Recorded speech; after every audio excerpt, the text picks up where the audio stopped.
익산 일빛교회 장권능 목사입니다.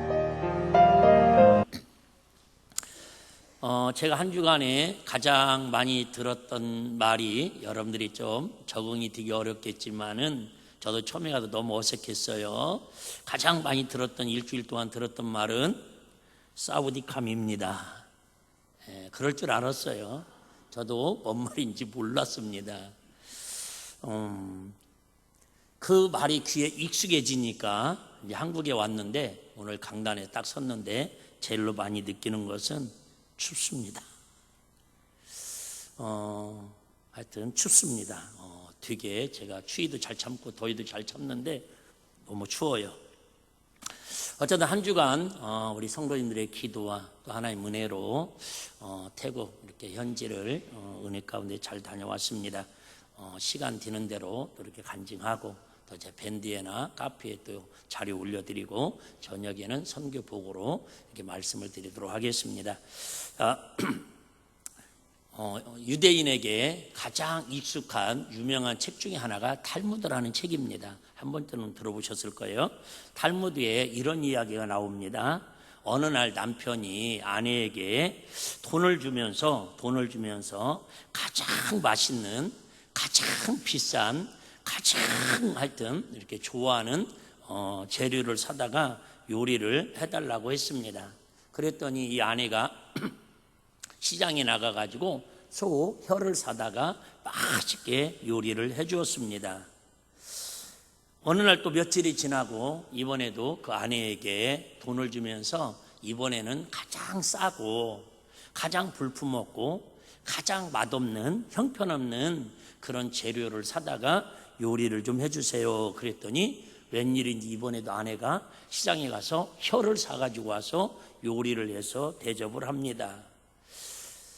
이 소혀의 요리를 먹고 남편이 의아할 거 아닙니까? 여보, 아니 저번에도 비싸고 맛있는 요리를 소혀를 해주더니 싸고 맛없고 이렇게 하여튼 값싼 그런 걸 사달라고 해달라고 왜 소혀를 해줬냐고 이렇게 묻습니다. 이때 지혜로웠던 아내가 이렇게 대답을 합니다. 세상에서 가장 맛있는 것은 혀입니다. 친절한 말, 사랑스러운 말, 아름다운 말, 은혜로운 말을 듣는 것보다 더 맛있고 비싸고 향기로운 건 없습니다. 아멘? 확실히 여러분들은 불교 문화권에서 사는 분들 맞아요. 근데 불교 문화에 사는 저들은요, 이렇게 얘기하면요, 아멘 하면요, 막 제가 두 손 들고 아멘 시켜고 왔거든요. 가장 향기로운 말은 하나님 기뻐하는 언어인 줄로 믿습니다. 할 수 있잖아요. 우리는 할 수 있습니다. 하면 된다.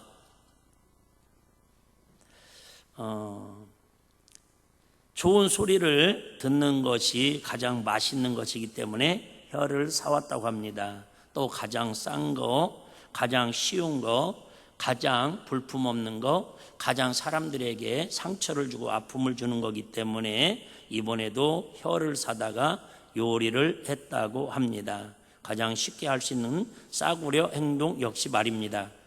그렇습니다. 혀를 잘 사용하면 이보다 좋은 것은 없습니다. 또 혀를 나쁘게 사용하면 이보다 더 나쁜 것도 없습니다. 그러므로 말을 아름답게 하는 것은 우리 인생을 아름답게 하는 것과 직결됩니다. 말을 아름답게 하면 맛있는 인생을 살고 귀향이면 다웅치마라는 말이 있습니다. 똑같은 말을 해도 상대방이 듣기 좋은 말이 있고 기분 좋은 말이 있습니다. 제가 막 열심히 설교를 했더니 이렇게 그 선교사분이 물어봐요. 목사님은 평상시 설교할 때도 그렇게 큰 소리로 설교하시냐고.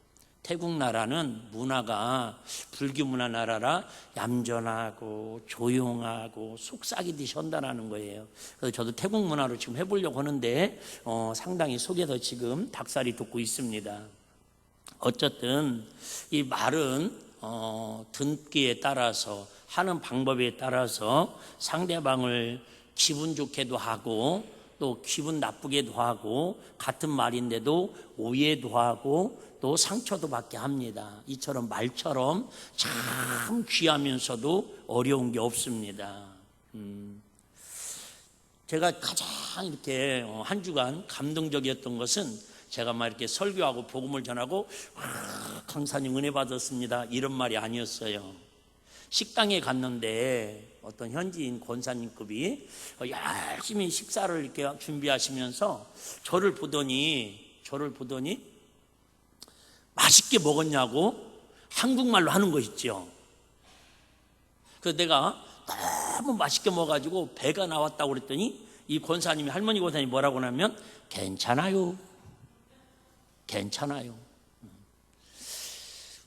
현지인이 한국말로 많이 드세요.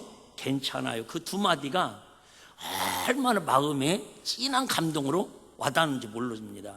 숙소에서 나오는데 찬양팀 어떤 자매가 목사님 안녕하세요 그러는데요. 내가 깜짝 놀래가지고 한국 사람이에요 그랬더니 아니에요, 태국 사람이에요. 한국말 어떻게 해요? 선교사님과 같이 지내다 보니까 몇 마디 할 수 있다 그 말이에요. 이처럼 말 한마디가 상대방의 마음을 기쁘게도 하고 상대방에 대해 호감도 갖게 합니다. 제가 그들을 만나면서 안녕하세요 할렐루야, 물론 할렐루야는 좀 알아듣지만은 여러분 멋집니다, 여러분 사랑합니다 해도 전혀 반응이 없습니다. 그러다가 두 손을 모으고 저는 처음에 이게 불교 합장하는 것 같아가지고 첫날 둘째 날까지는 안고 손 흔들었어요. 그때 미국에 우리 성군서 선교사님이 5개월 선교사 고참이라고 저한테 조심스럽게 그러는 거예요. 장 목사님, 이 태국의 문화는 이렇게 할 때 사우디캄 해야 합니다. 아유 목사님, 선교사님, 우린 예수 믿는 사람인데 이거 꼭 불공들이라도 합장하고 하는 것 같지 않습니까? 그게 아니라 여기는 인사입니다.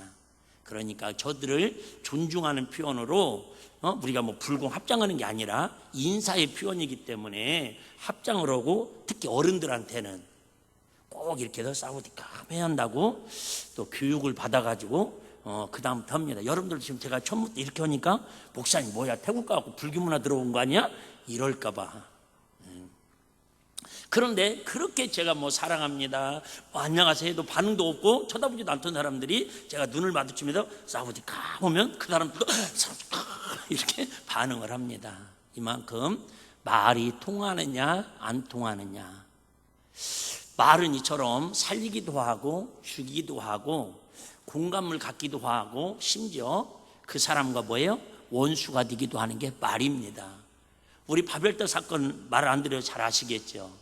그래서 저와 여러분들이 이 종교개혁의 우리 주일을 맞이해서 오늘 또 하나님 은혜를 사모하면서 하나님 내 마음속에 주님이 기뻐하는 언어, 말의 능력을 주시옵소서. 아멘. 언어의 능력. 아무리 제가 설교를 막 유창하게 그저 능력 있게 해도 저들은요 한마디도 못 알아듣고요 멀뚱멀뚱 있습니다.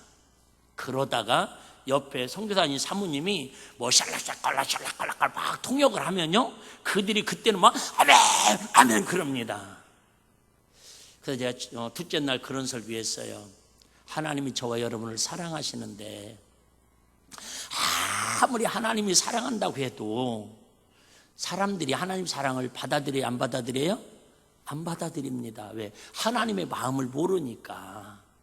그래서 선지자를 보냅니다. 제사장을 보냅니다. 수많은 말씀을 통해서 주의 일꾼들을 통해서 하나님 너희들을 사랑한다, 너희들을 사랑한다 하는데도 말을 못 알아듣는 거예요. 하나님의 언어를 인간들이, 주인된 인간이 어떻게 알아듣겠어요? 그러니까 친히 하나님께서 독생자 예수님을 하나님께서 이 땅에 성육신 육신을 고게 오셔서 같이 태어나시고 잠자고 고생하고 십자가에 빌려 죽으시고 부활하심으로 말미암아 이제 예수님이 하신 언어를 인간들이 알아들을 수 있도록 마음을 열어주시고 귀를 열어주신 것 같다 그 말이 할렐루야. 아무리 하나님 우리를 사랑해도 누가 예수님이 우리에 대한 사랑을 육신을 고해서 표현하지 않았다면 우리는 그 사랑을 느끼지 못한다 그 말입니다. 마찬가지예요. 제가 아무리 은혜로운 설교를 해도 통역을 하지 않으면 또 통역을 반대로 하면 저들에게는 은혜가 될 수 없는 것처럼 다시 얘기합니다. 말이라고 하는 것처럼 하나님의 사랑을, 부모님의 마음을 또 윗사람들의 마음을, 이웃들의 마음을 어떻게 하면 주의 사랑을 가지고 잘 전달하느냐에 따라서 그 사람이 생명을 얻기도 하고 그 사람이 정말 은혜 받으라고 한 말인데 시험 들 수도 있다 그 말이에요. 그래서 제가 몇 달 전에 그런 얘기 많이 했죠. 여러분 성경도 마찬가지지만 사실보다 더 중요한 건 뭐라고요? 해석이라고. 어떻게 제가 만약에 그럴 일은 없지만 제가 만약에 막 설교하다가 욕을 했어요. 그런데 이 통역하는 분이 욕을 한 걸 가지고 욕을 하지 않고 막 칭찬으로 고운 말로 오면 저 사람들 뭘 알아들어요? 네, 칭찬한 걸 알아듣는다 그 말입니다. 그래서 저와 여러분들은 마음과 생각에 늘 우리는 부정적인 생각이 들어올 수 있고 늘 우리 누군가를 미워하는 마음이 들어올 수 있는데 이것을 참 하나님의 사랑으로 하나님 마음으로 변화를 시켜가지고 우리 입에서 나갈 때는 하나님의 언어로 열매 맺는 언어로 은혜로운 언어로 예쁜 말을 통해서 누군가에게 변화를 시켜주고 하나님의 사랑을 전달할 수 있는 그런 축복의 메신저가 되시기를 주의 이름으로 축복합니다. 자, 오늘 본문에 이사야라고 하는 선지자가 있습니다. 구약의 선지자 중에 가장 대선지자라고 하면 이사야 선지자를 대표할 수 있습니다. 신약의 가장 선지자 중에 사도라고 할 수 있는 건 사도 바울. 그런데 사도 바울을 제가 흠집 재보려고 하는 게 아니라 사도 바울은 우리가 아시는 것처럼 예수님을 핍박하고 교회를 잔해하고 예수 믿는 사람을 잡아 죽인 앞장서다가 다메섹에 가다가 사울아 사울아 왜 네가 나를 핍박하느냐 그러므로 예수를 만나고 회심하고 돌아온 사도 중에 사도였습니다. 근데 이사야는요 처음부터 하나님의 사랑을 입고 1장부터 하나님 말씀을 전했던 사람이에요. 그러다가 이제 오늘 1절에 보니까 그 시대의 왕이 어떤 왕이었냐면 우시야라고 하는 왕이 있어요. 우시야라는 왕이 있는데 나이가 먹어가지고 이제 죽었습니다. 그런데 이사야하고 우시야 왕하고는 같은 왕족이고 같은 혈통입니다. 그런데 이사야 선지자가 지금 자기 친척이지만 우시야가 이스라엘의 왕으로 알고 있었어요. 당연하죠. 근데 우시야가 왕이다. 당연히 우리 우시야가 우리나라의 왕이다. 그 왕이 죽었어요. 그 당연히 왕이 죽은 줄 알았더니 이때 이사야에 갑자기 하나님께서 찾아오셔가지고 뭐가 열려요? 영안이 열려요. 저와 여러분들은 영안은 혹시 조금 있다 열리더라도 마음문은 열리기를 바랍니다. 영안이 열려가지고 자 1절 한번 보겠습니다. 우시왕이 죽전 때에 내가 본즉 주께서 높이 들린 보좌에 앉으셨는데 천국을 보여주시는 거예요. 지금 천국의 모습을 천상의 모습을 보여주시는데 그 옷자락은 성전에 가득하였고 하나님의 영광이 막 가득 찬 것을 옷자락으로 표현해 지금 보여주고 있어요. 자, 그 다음에 뭐라고 얘기하십니까? 서랍들은 모셔섰는데 여기 서랍들은 천사들을 얘기합니다. 천사들이 막 사방에 춤을 추면서 6 날개가 있고 그 둘로는 그 얼굴을 가렸고 그 둘로는 그 발을 가리고 그 둘로는 날며 다시 얘기합니다. 지금까지 왕이 누구로 알았는데 우시야 왕이 자기 나라의 왕이고 자기의 왕인 줄 알았더니 그 나라의 왕이 죽고 나니까 진정한 왕이 누구를 발견하는 거예요? 하나님을 왕으로 지금 발견하더라 그 말이에요. 자, 일단 시간을 많이 절약하기 위해서 제가 한번 빨리 볼게요. 3절 보겠습니다. 자, 그러면서 뭐라고 얘기하냐면 서로 정화하여 가로되 거룩하다 만군의 여호와의 그 영광이 온 땅에 충만하다 하시면서 4절 볼게요. 자, 같이 한번 읽겠습니다. 시작.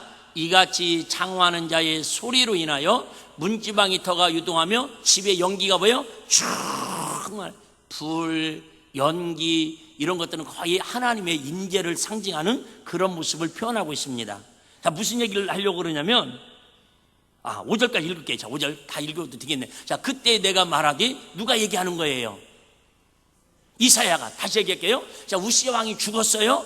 우리의 왕은 죽었다고 생각했는데 어느 날 하나님께 이사야에게 영안을 열려가지고 천상을 세계를 보여주는 거예요. 천사들이 막 춤을 추고 하나님 영광이 가득 찼는데 그때 하나님께서 그죠? 막 영광을 보여줄 때에 이사야가 자기도 모르게 놀래가지고 뭐라고 얘기하냐면 지금 육적인 우시야 왕이 죽고 나서 영적인 하나님의 왕을 바라보면서 하는 얘기가 내가 말하되 화루다 나여 망하게 되었도다. 나는 입술이 부정한 사람이요 입술이 부정한 백성 중에 거하면서 만군의 여호와신 왕을 피웠음이로다.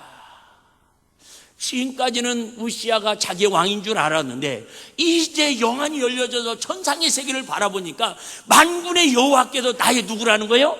왕이라는 거예요. 그러면 나는 이제 부정하도다. 나는 이제 뭐예요? 부정한 입술로 인해서 죽었다라는 거예요. 여러분 한번 생각해 보실래요? 지금 이사야는 바울처럼 핍박하고 예수 믿는 사람을 잡아 죽이고 그러다가 회심해서 예수님 만난 게 아니라니까요. 1장부터 계속 하나님의 마음을 가지고 이스라엘 백성들에게 죄짓지 말고 우상 숭배하지 말고 하나님 마음에 멀어진 마음을 가지고 돌아오라고 외쳤던 사람이에요. 어떻게 보면 세상적으로 한 번도 죄짓고 타락하고 세상 죄악의 관용에 빠져 살던 사람이 아니다 그 말입니다. 지금까지도 말씀을 전했고 지금까지도 믿음으로 살았고 지금까지도 하나님의 은혜를 정말 간증하며 살았던 이사야인데 뭐가 그렇게 잘못했다고, 뭐가 그렇게 입술로 부정한 얘기를 했다고, 뭐가 그렇게 망할 일을 했다고 지금 이렇게 변화되었느냐. 결국은 뭐예요? 육신의 왕보다 내 인생의 내 영혼의 전부이신 만왕의 왕 하나님을 바라볼 수 있는 영안이 열렸기 때문에 지금 그 앞에서 자기 자신을 고백하는 모습을 볼 수가 있습니다. 그러면서 이렇게 얘기합니다. 7절 내가 또 그것을 내 입에 대며 가르쳐 sup지 하는 거죠. 보라 이것이 내 입에 닿았으니 내 악이 제하졌고 내 죄가 사해졌느니라 하더라. 자 그러면서 8절 자 내가 또 주의 목소리를 들은지 이르시니 시작 내가 누구를 보내며 누가 우리를 위하여 갈고 그때 내가 가로되 내가 여기 있나이다 나를 보냈어. 저와 여러분들이 아마 예수 안 믿는 분들은 없을 거예요. 주님을 사랑하지 않는 사람은 없을 거예요. 한 주간 뭐 다 짧은 시간에 이렇게 선교 보고를 하기는 쉽지 않은데 제가 출발할 때 말씀드렸잖아요. 저는 그 단체가 무슨 단체인지 그 선교사님이 어떤 사역을 하는지 들어본 적도 없고 가본 적도 없어요. 그냥 송구서 선교사님이 1년 전에 목사님 우리 이런 집회를 하고 있는데 자기도 안 해봤는데 한번 같이 했으면 좋겠다고 그래서 순종하고 갔습니다. 핵심만 말씀드리면 아침 9시부터 저녁 10시까지 예배만 드립니다. 8시에 식사하고 8시 50분부터 찬양을 시작합니다. 그러면 저녁 10시까지 찬양하고 말씀 듣고 찬양하고 말씀 듣고 찬양하고 말씀 듣고 기도하고 물론 잠깐 쉬는 시간 있고 점심 먹고 저녁 먹고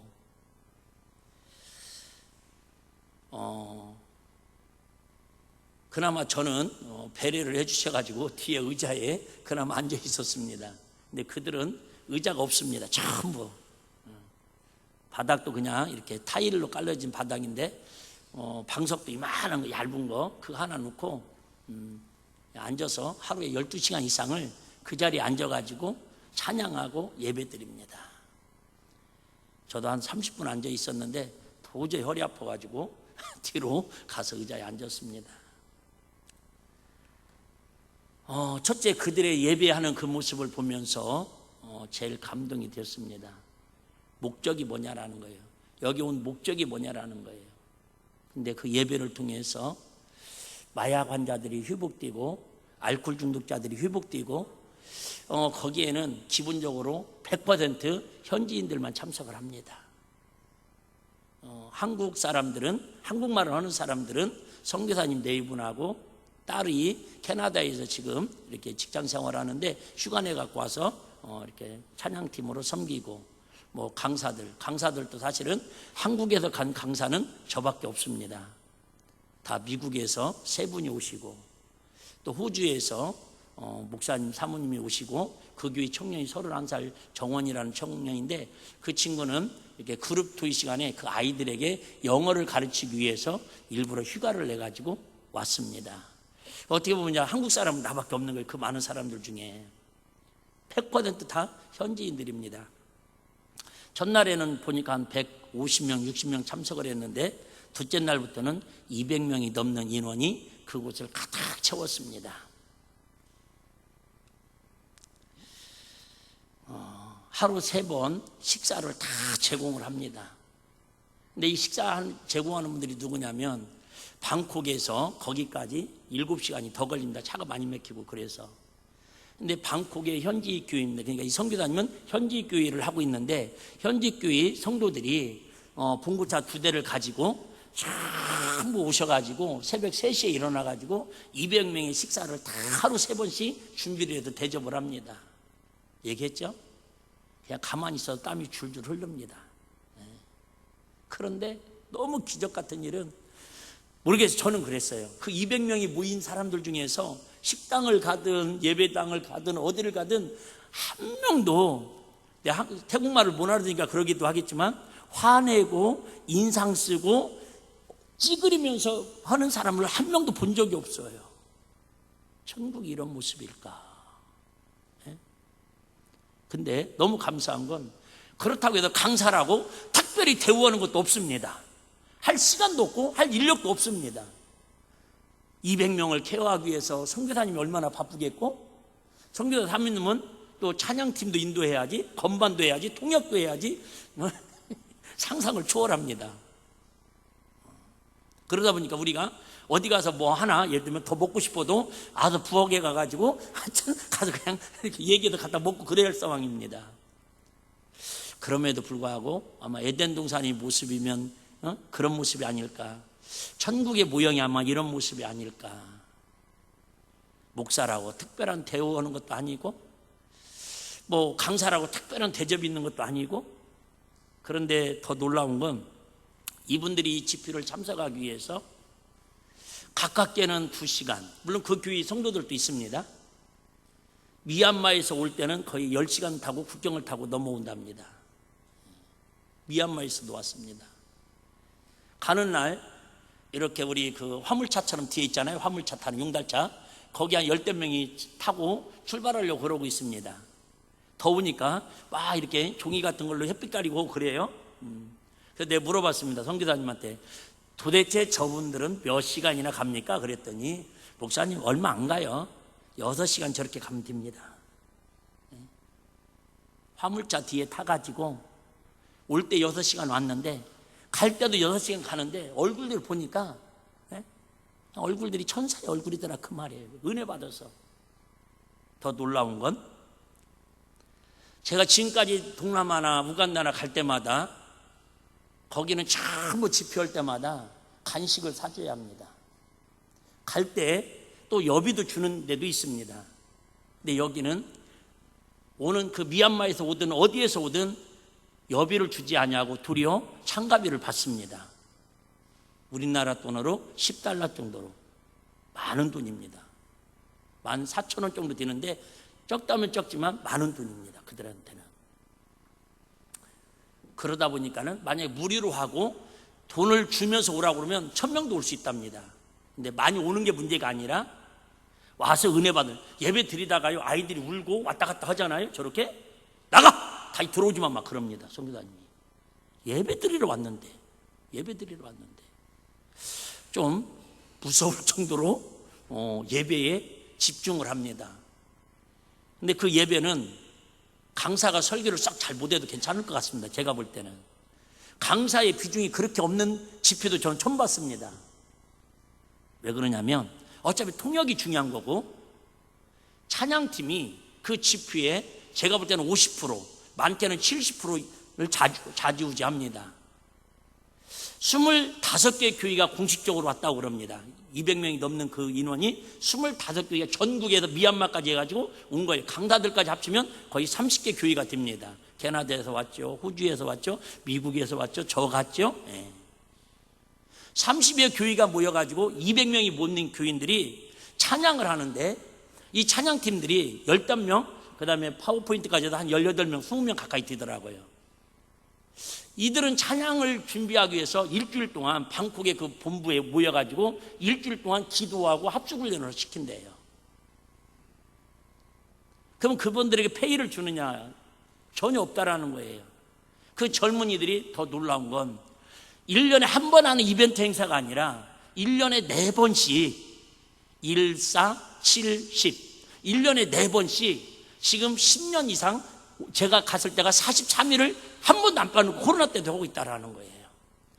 그러면 이 청년들이 찬양 기가 막히게 합니다. 여러분 제 영상 나중에 한번 들어드릴게요. 그러면 이 집회를 참석하기 위해서 직장을 그만둔답니다. 휴가를 낸답니다. 그럼 여러분 휴가를 누가 석 달에 2번 2주씩 누가 받아주깁니까? 그럼 사표 낸답니다. 근데 신기하게 하나님 역사해가지고 더운 득장으로 또 하나님 옮겨주신답니다. 어쨌든 간증이 그래요. 간증이. 제가 생각할 때는 한국 사람들이 모여서 찬양하고 팀을 이끌어가는 것도 힘든데 그 현지인들 그 25개 교회에서 거기 다 그냥 글로벌로 모아가지고 뭐 싱어팀, 뭐 반주팀, 해가지고 찬양이요. 막 기본이 1시간이요. 했다면 1시간 30분. 더 놀라운 건 오늘 놀라움이 어메이징이네. 찬양이 1시간 오는데 많이 부르면 3곡 부릅니다. 30분은 그냥 2곡 정도면 끝납니다. 그냥 부른 노래 또 부르고 부른 노래 또 부르는데 처음 하는 것처럼 그렇게들 춤추면서 막 땀 흘려가면서 그렇게 열정적으로들 찬양을 합니다.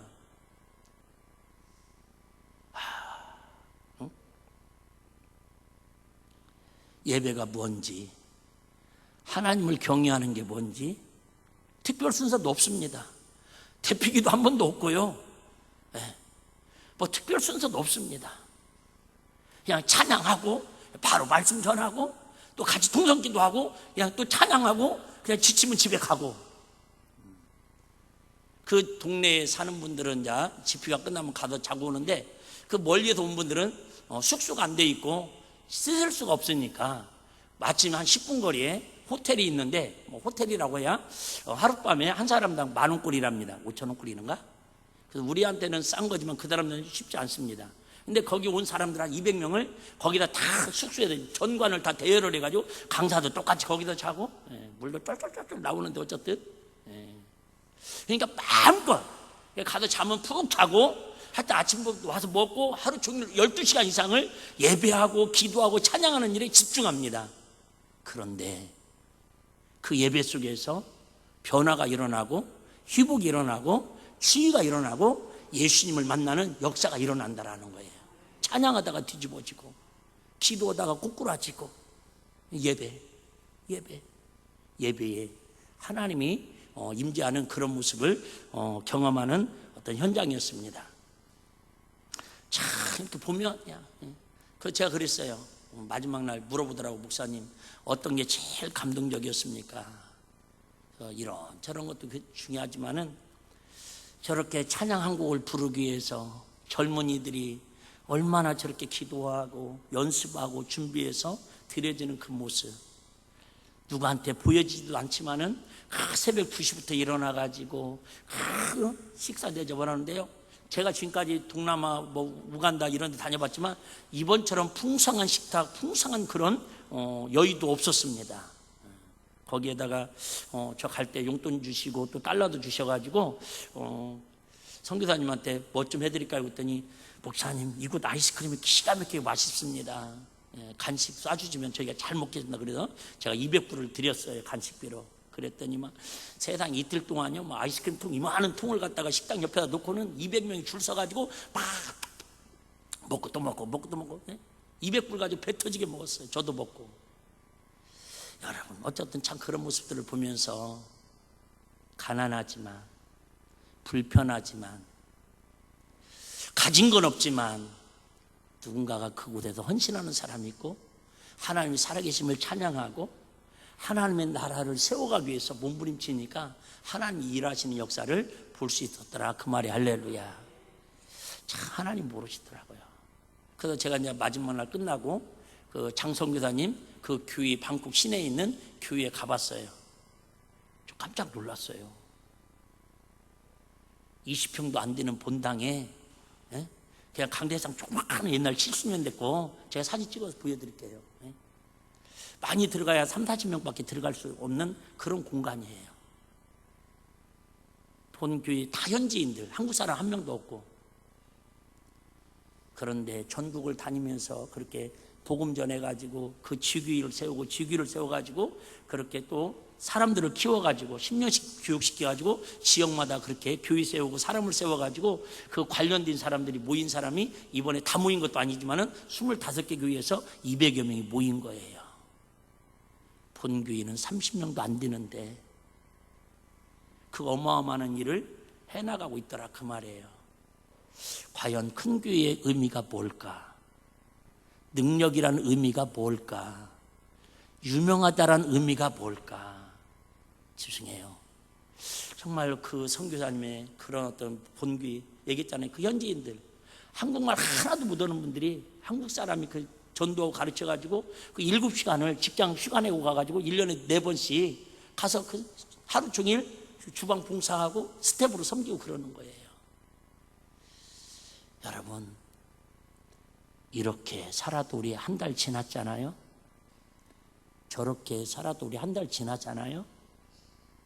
좀 더 우리 이사야처럼 세상의 왕으로 봤던 친척의 왕이 아니라 세상을 바라보는 눈의 왕이 아니라 만왕의 왕 되신 예수님을 내 안에 모시고 우리 좀 더 입술을 거룩하게 주님 찬양하는 일에, 주님을 자랑하는 일에, 주님을 기뻐하는 일에 사용하시고 우리의 삶이 주님의 영광을 드러내는 삶을 산다면 어쩌든 제가 그래도 일주일 동안 가서 여러분 기도해 주시고 고생하고 갔다 온 그 보람이 우리 교회 성도들에게 조금이라도 선한 열매로 나타났으면 하나님 기뻐하시지 않겠나, 그런 마음을 담아서 오늘 조심스럽게 이런 말씀 한번 드려봅니다. 자, 오늘 말씀 마무리 잠깐 하도록 하겠습니다. 우리 마태복음 12장 36절 37절 보도록 하겠습니다. 내가 너희에게 이르노니 사람이 무슨 무익한 말을 하든지 심판날에 이에 대하여 신문을 받으리니 내 말로 어렵다함을 받고 내 말로 정죄함을 받으리라. 그래요. 천국 가면 크게 두 가지로 심판을 받는데요. 천국에서 첫 번째는 우리가 믿음으로 행함에 대한 상급의 심판이 있대요. 두 번째는 말에 대한 것도 분명히 뭐예요? 심판이 있다라는 거예요. 무슨 말을 했느냐에 따라서 심판이 있다라는 거예요.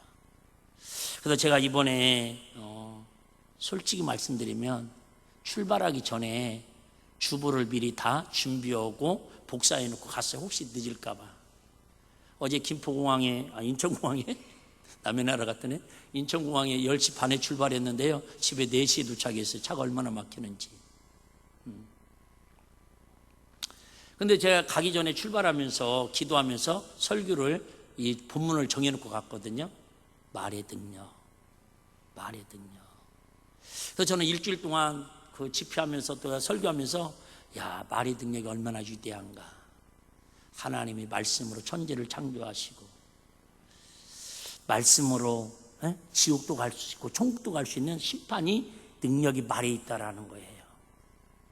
사람이 변화되는 거, 찬양도 기도도 이 말씀도 다 말씀이잖아요. 할렐루야. 말의 능력입니다. 말의 능력이에요. 다시 얘기합니다. 36절에 보니까 내가 너에게 이르노니 사람이 무슨 무익한 말을 하든지 심판날에 이에 대하여 반드시 뭐요?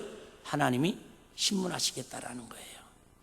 그러면 하나님께 무엇 때문에 우리에게 새롭게 아름다운 말을 하라고 하십니까? 5절 7절 아까 읽었는데요, 다시 한번 말씀드리면 자기 언어에 대한 뭐예요? 회개할 수 있는 은혜를 주시겠다라는 거예요. 하나님이니까 내가 바라봤던 세상의 거울하고 하나님 나를 비추는 마음하고 언어가 달라진다라는 거예요. 언어가 달라진다라는 거예요. 하나님이 나를 찾아오시면 하나님 말씀을 통해 나를 비춰보면 하나님 말씀을 얘기했잖아요. 태국에 가면 한국말 아무리 유창하게 잘해도 의미 없습니다. 못 알아듣습니다.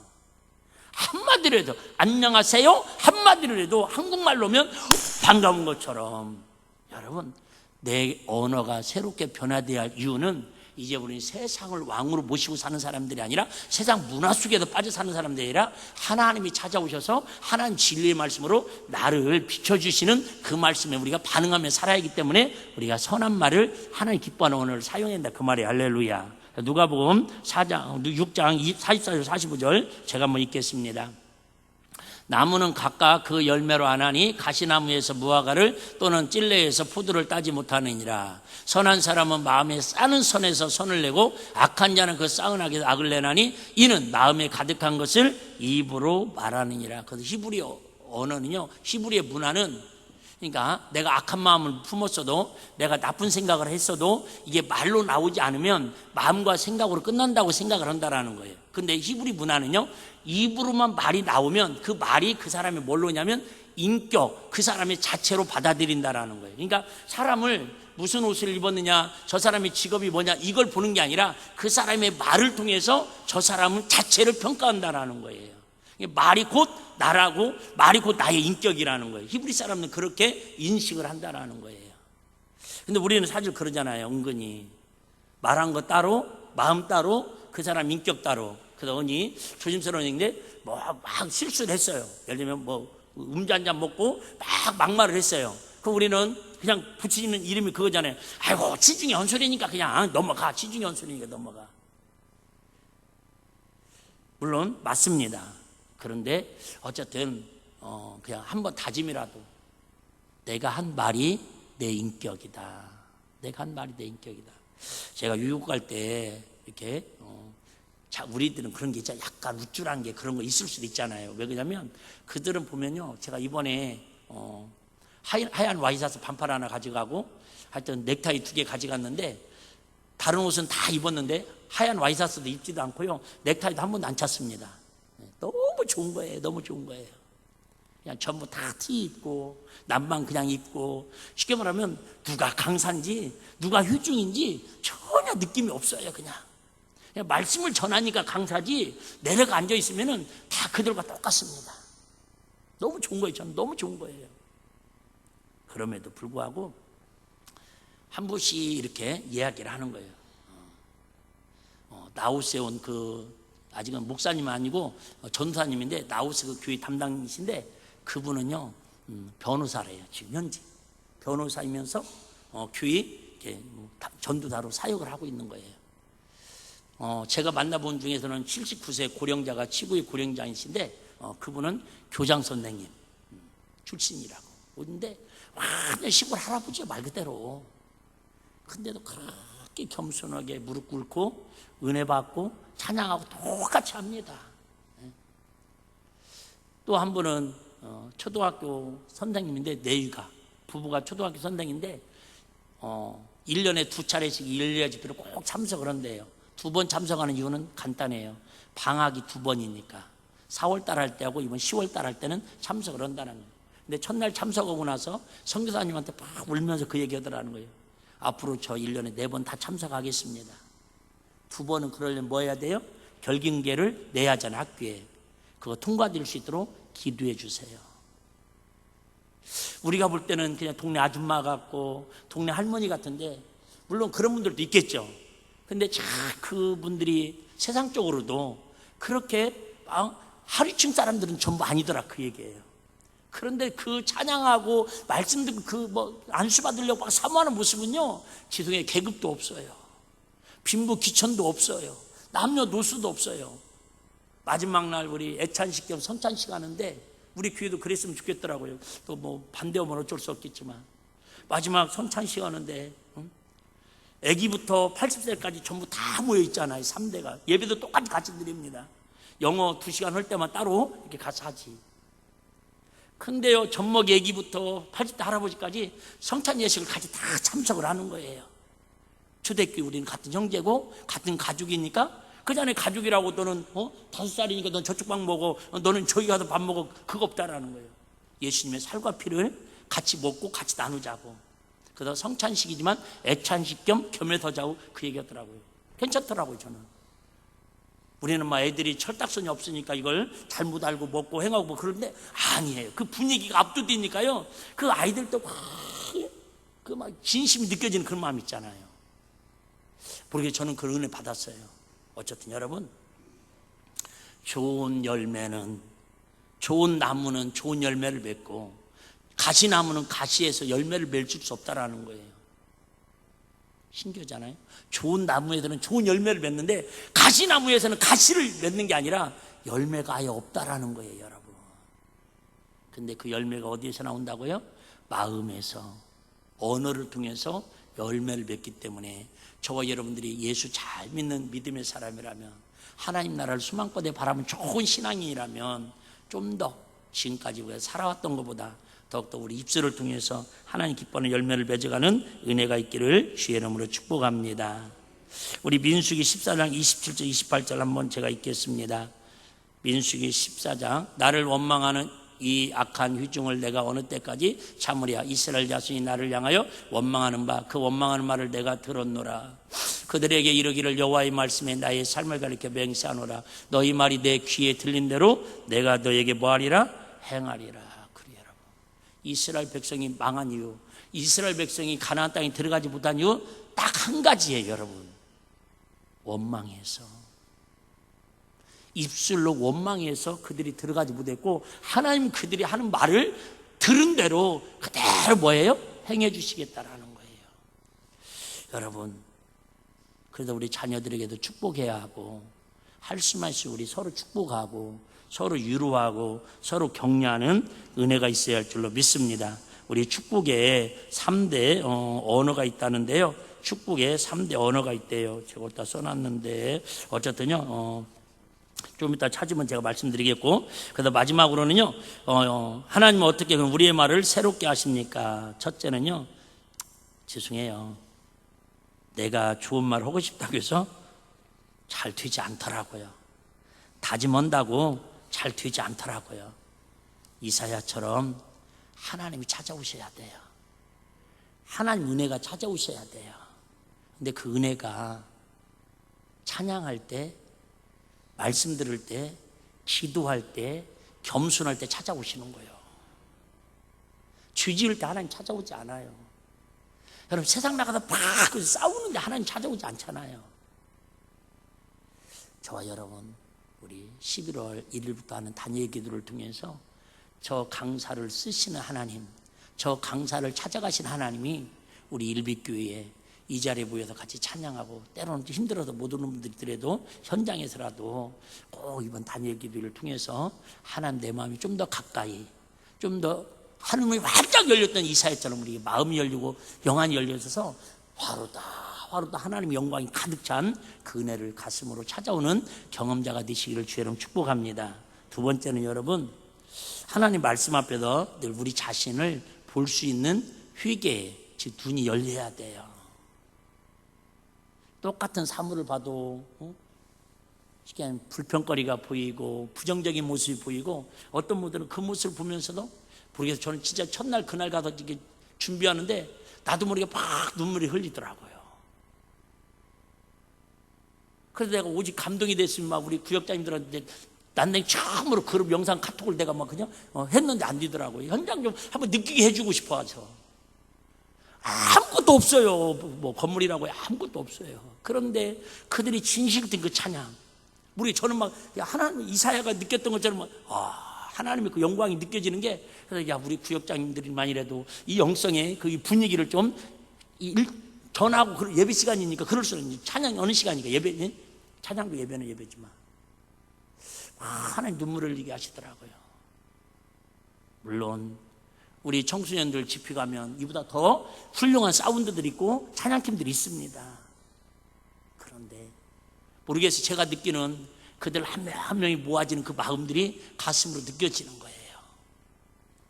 세 번째는 회개하는 이사의 입술을 하나님께서 깨끗하게 만드십니다. 그래서 아까 말씀드렸던 우리 축복된 인간관계를 3종 세트 한번 따라 보도록 하겠습니다. 칭찬, 격려, 축복. 시작. 칭찬, 격려, 축복. 그래요. 축복된 인간관계를 3종 세트가요, 칭찬하고 격려하고 축복하는 언어래요. 자, 시편 39편 1절 한번 읽고 마치겠습니다.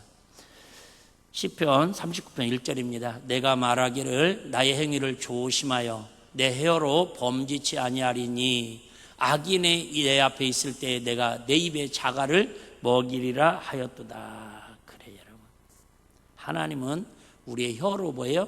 심판하겠는데 악인이 내 앞에 있어요. 그 말이 무슨 말이에요? 나를 막 속상하게 만들어요. 진짜 내가 화를 안 내면 참을 수가 없는 그런 억울함이 있어요. 그럴 때는 차라리 뭐 하겠다라고요? 재갈을 물리겠다라는. 여기서 재갈은 또 자갈이 아니라 말에게 쓰이는 말 못하는 거 입을 가리. 요즘 애완견들 이렇게 그죠? 이렇게 산책시킬 때 좀 큰 개들은 이렇게 하잖아요. 그걸 물린다라는 거예요. 한번 따라하고 마치겠습니다. 믿음은 말을 새롭게 아름답게 하는 것입니다. 시작. 믿음은 말을 새롭게 아름답게 하는 것입니다.